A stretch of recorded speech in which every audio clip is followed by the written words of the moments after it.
SledgeHammer, guys. I am Ken Sledge. Today, I am so happy to announce I had the amazing and up-and-coming Lindsay Ballif. Lindsay, how are you doing today? I'm doing great, thank you. I'm so happy to have you on here. For those of you that don't know, Lindsay was in the, what was it, Hell's Kitty? Hell's Kitty the musical at The Hollywood musical. Fringe Festival, yeah. It was based on the Amazon Prime show, right? hmm With Okay. Doug Jones and I forgot his name, but he was like part of the creative process, but yes.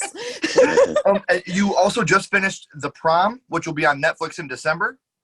Yes, I was on the prom briefly, yeah, by Ryan Murphy with my hero, Andrew Reynolds, who I actually ran into in Hollywood at the Falsettos touring production. So that was really cool. We met him That in is the awesome. parking lot. Yeah. Congratulations on that. It's always cool to meet people that you idolize. It's such a cool feeling. It is. It's phenomenal. And then I connected with like two friends who are now like my best friends now, like that we randomly just like fangirled over him. And he was like 2 seats away. It was so funny. Anyway. That's awesome. I know exactly how you feel. I've had so many people come on the podcast that I'm like almost borderline obsessed with. It's kind of creepy. So to be able to talk to them about this kind of stuff was really cool for me too. So don't worry about me fangirling over you too. So thank you so much. You're also finishing up 2 pilot scripts. Can you talk to us about that at all? Or is that something kind of under wraps right now? Or they're under wraps. I'm also starting a production company to start producing them and pitching them. It's going to be called Broken Artists Productions. I thought Broke Artists would work, but so the pilot script. So there's one where it's like Breaking Bad meets Lady Bird in the middle of suburban Utah County of Mormon land. So it's like her dad. She finds out her dad's like this Walter White guy, and like her whole entire life is turned upside down. And then she starts selling drugs to get into theater college, which is a fun thing to write. And then the other one is a mockumentary inspired by Waiting for Guffman and also by Taika Waititi's What We Do in the Shadows. And it's about a theater company, well, not really a theater company, a community theater company that's trying to get money from what they lost in COVID, but also what they lost from their previous production. And it follows these really funny characters, and they're in the South, and they have this one, everybody loves this. I didn't think I would love the redneck character who like seems like he has no like arc or whatever, but now he's like the most lovable character in the script right now. I'm just like, it's gonna work. You know? It's funny how that works, how you start writing and then you gravitate more towards one character that at first might have just been a fill-in character. Oh yeah. and whoever plays him it'll be a breakout role if it gets pitched, you know. I'm so excited. I've been talking about it for a while. It's actually the gears are rolling now. I have a host that's going to do it. So starting Mondays, I'm going to be doing like a news and updates thing. And any updates that you get, I'm going to be updating people on past guests, what we're doing this week on SledgeHammer Horror, what's going on in the horror world. That'll be dropping every Monday here soon. So any updates that you get, please send them my way, and I will be happy to promote as much as I possibly can to try to help you out. That is phenomenal. I will definitely send you all my updates. Yes, awesome, cool. So today, though, we are here to talk about the first horror movie that you ever watched, and the first one that you watched was The Woman in Black. And I was in high school, freshman year of high school. Took me a while to get to the horror genre, but I did. That's what's important. Right, and I want to put this out there. The Woman in Black got shit on a lot because it had Daniel Radcliffe, otherwise known as Harry Potter, in the lead role. But this movie is so phenomenal. I love this movie up to the twist at the end. I love the acting. I love the arc that he goes throughout the movie.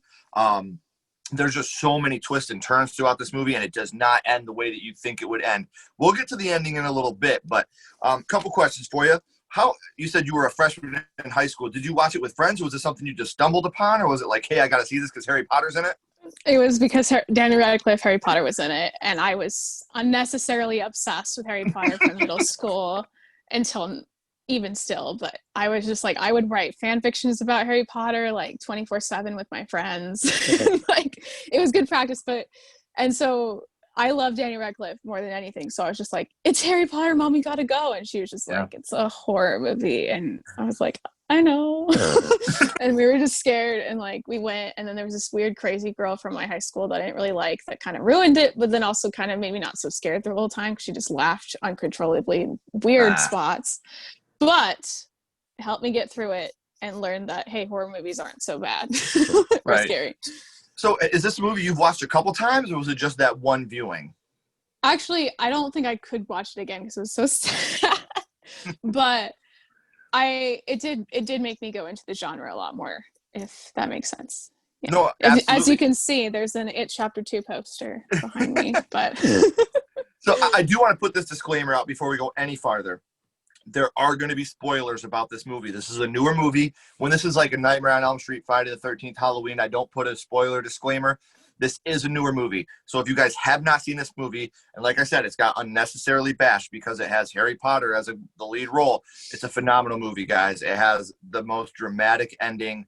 A lot of jump scares in this movie. There's a lot of times where I was like, oh shit. So please, if you haven't seen it, watch it, check it out, and then come back and finish our episode. There, that spoiler's out there. So which scene in the movie, I think I'm going to know what it is, but which scene affected you the most? probably like the one where she like was killed by having like giving birth to his son, right? That he saved. And then you Yeah. find out how the twist in the end. I think it was like that. Wasn't it that he died to save the kid and he was Yeah. dead the whole time? Or Well, no, it's him been and the a long son. time.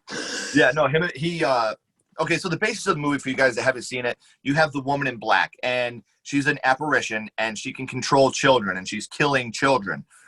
Daniel Radcliffe's character goes to this town to try to sell this house, which is where the woman in black had lived.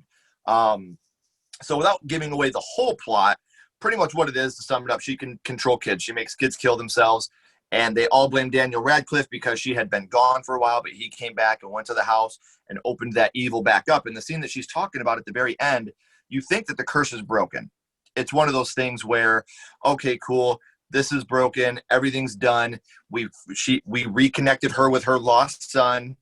They're leaving to go back to London. They're on the train station. They're right there, and you see the woman in black in the background. The son starts walking towards her. He falls off into the train tracks. Daniel Radcliffe runs down to jump and save him.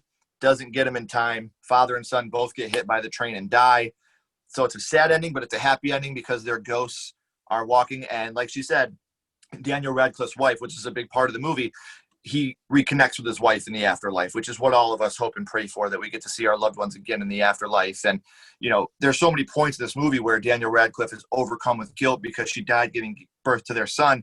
Even at the beginning of the movie, I don't know if you remember, but he's shaving, and it's one of those long razors, and he just holds it up to his neck like he's just ready to end it. And I mean, Ed, that shows how poetic and beautiful love can be, but how also painful love can be. So there's a lot going on in this film, and I can't recommend it enough. When Lindsay told me we were going to be talking about this movie, I got so stoked because I'm such a Woman in Black fan. So thank you for letting me be able to talk about this with you. Yeah, no problem. So another question I have on here is always, which death affected you the most? But I think that we already covered that with the first question. So it's definitely, but there's a lot of death in this movie. If you go back and do a rewatch, I mean, even the girl at the beginning that drinks the lye, or the three girls that walk up to the window and jump out. And I think the thing that's so tragic about this movie is it's kids that this is happening to. Right. So And you said this got you started in the genre. How after this, how often did you watch horror movies after this? very sparingly. I would watch it like whenever someone would convince me to, but then it didn't really happen until I moved to LA because I got more into like art house, and then I somebody introduced me to Hereditary and Midsummer, and even though they were really traumatic to watch, they got me into it even further. And then I worked at Hollywood Horror Nights, and then I was like, oh, this is fun. This is fun to be scared. Yeah. And so, yeah, it's actually last year that I became a bigger horror fan, really. Well, Because we will welcome you onto the wagon. Please stay yeah, as long as thank you you. can. I'm excited. I actually, hilariously enough, I watched It Chapter 2 first before I watched It, the first one, because I'm a huge Bill Hader fan. Yes. And that was the only reason why. So I went and I saw It Chapter 2, and I didn't see the first one. So I was like, that was actually great. And everybody's like, it was exactly the same as the first, but with like other stuff. And I was like, it was fun. Yeah. And then I saw the first one. I was like, oh, okay, that makes sense why everyone hates it. But See, I still enjoyed love it. I'm one of the people that love It Chapter 2. I absolutely do Same. love it. And I think a big part of that actually is Bill Hader. His acting Exactly. in this movie, yeah, this movie really, in my opinion, took him from a, a guy that the goofy friend that's always on the side, or the guy that's just doing impressions, to being a star actor. In this movie, he shows such emotional range. And one thing about It Chapter 2 that's so powerful, in my opinion, is he plays Richie Tozier, who's always, joking and laughing and ha ha he he. But at the end, after Eddie has died and they're all in the water and all the friends are making jokes about how Eddie would be talking about the nasty water, and Richie just breaks down and starts crying when everybody else is joking. Like, I can't watch that scene without crying. Like, Bill Same, Hader yeah. totally pulls on my heartstrings. So I am such a huge fan of Bill Hader, just like you. And I think that this movie really propelled him into what he should be. He should be a mainstream actor that is getting not just comedic roles, but this guy can act. He's a great actor all around. And also, for those who don't know what Barry is, they should see that as well, to see him blossom. That's my favorite show as well, like, of him. Yeah. And ooh, is that powerful with his acting in that one too? So I agree completely. He's one of those guys, and it's weird because It Chapter 2 has such a dynamite cast. Like, Oh, such a heck huge. yeah. Yeah, so for him, I mean, you got Jessica Chastain in there. I mean, all these big actors, and he just is. He's right there. Like, he steals the show, and it's amazing to watch. And that's not a knock at anybody else. All the other actors were absolutely phenomenal. That's just a test to how great he is. Mm-hmm. Exactly. Yeah. He's Back my to The hero. Woman in Black. Do you remember what like I said, I know it was hard for you because you only seen it the one time, but can you think of what your favorite scene in the movie might have been? Um, he's like on that cart and like there's like thousands of jump scares, but like he's just like crawling through the mud and trying to survive. Yeah.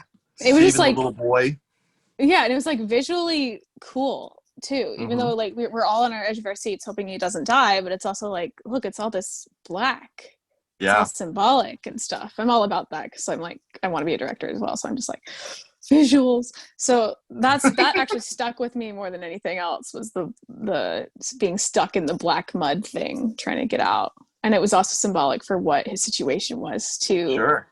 get out of it, of his Oh, despair. absolutely. Because like you said, like that's what he is. Like while he's at this house, he is stuck in the black mud. So that is such an iconic scene. It's such an iconic way to look at it. See, I don't have that awesome eye like you have. I was just like, oh, this sucks. He's gonna drown. Yeah. I mean, I was thinking that when I watched it, but now I'm like, that's the only thing that stuck with me. Maybe because I was also anxious that that's something I never want to be in as well. But also now I'm taking a film class where we have to analyze that. So that's probably why it's fresh in my mind. But yeah. That's awesome. So, when you think about The Woman in Black, what is the first thing that pops into your head? The woman in black. Just like staring with like the knife at a kid is all I Yeah. remember. And again, for people that haven't seen this, like it's a total gothic feel. Like it's not like a modern movie. It's got that total gothic vibe to it. And Mm-hmm. there are so many scenes that are so subtly scary. This movie doesn't depend on loud noises to scare you, where it's quiet, quiet, quiet, quiet. Ah, quiet, quiet. It's not like that. Like the scenes are so subtly, he'll be walking and you'll just see her in the background staring at him as he goes by, or he'll go to look out a window and her head will appear right next to him. And it's just a genuine scare. So, man, this is such a good movie for you to start on. Like, it's such an underrated movie. And there's not a lot of blood. There's not a lot of gore. It's a PG-13 movie. So, I mean, this is a movie that you don't have to, it's not a rated R movie. They didn't have to rely on that to scare you.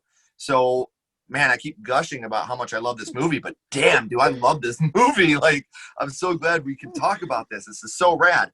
I want to change gears here a little bit. We talked about your first horror movie. Now, I always go scream on you. What's your favorite scary movie? So, if you had to choose your favorite horror movie, what are you choosing? That's so hard because I think it's like a tie between Hereditary and It Chapter 2. Mm-hmm. Yeah, it's gonna be It Chapter 2 because Bill Hader made it, but also because it was just a fun ride. Yeah. See, and I I don't want to know. say this also, disclaimer here, if you haven't seen Hereditary, I'm not going to say exactly what, but the twist with the car, that totally fucking got me. Oh Like, yeah, same. totally. I remember me and my wife were sitting there watching this movie, and you're thinking that that's the main character. Like it's getting built up like, this is our antagonist throughout the movie, or protagonist, I'm sorry. And then all of a sudden, bam, and you're like, what the fuck? Like, Exactly. that's something that such a great twist to that movie. And it doesn't happen at the end. This is, right in the middle, right when you're starting to build everything, and bam, totally changes course on what you thought was happening in the movie. And I love that curveball. I think that's why Hereditary is so great, is because it has a curveball that doesn't rely on the ending for it to happen. It throws you the curveball right in the middle where you're going this way, and all of a sudden you're like, oh, this is this kind of movie. So, oh, this is what the fuck's happening. So yeah, I'm with you. Hereditary, It Chapter 2, both absolutely phenomenal movies. So I always end this with a skull count. 0 being the worst, 5 being the best. From what you can remember of The Woman in Black, would you give that a 0? Between 0 and 5, what are you ranking it? Let's put a 3.5, 3.5 skulls, Got to cut one of I the would skulls in say. half. Yeah. Because that's what I guess the Woman in Black would do. Right. Well, if you ever get the chance to rewatch it, please do, and let me know what you think on a second watching, because I am so anxious to find out what you think after watching it. I've watched this movie like 50 times. Like, I love the film. So, again, please make sure you're updating me, guys. I do want to let you know I have all her information down here in the description. Like I said, budding producer, budding actor, budding, hopefully, director. Be hearing your name a lot in the future, I feel. I'm so excited for that. And writer, I hope to pitch the pilot to either HBO or somehow get a hold of Bill Hader and his agent, because he would be perfect as the dad. And even though I don't look like Bill Hader, I would love to play his daughter, but let's just hope. You got your looks from your mom. I get it. Yeah, exactly. We just cast someone who looks more like me and they would be like, oh, okay. And like it has a lot of it doesn't have like Barry references, but it has like slight little Barry touches that they would be like, if anyone who's a conspiracy theorist or like someone who was like a fan theorist would be like, well, maybe it's Barry, but like he changed his name and became undercover drug Witness dealer. protection. Exactly. So anyway, so that's what I would love. But yeah. No, and I'm so excited to see what you have in the future. Like I said, guys, check her out down here. This is so awesome. Thank you again. Don't go anywhere. I got a couple more questions for you. Everybody else, remember, keep talking horror, stay what you are, and we'll talk to you guys soon.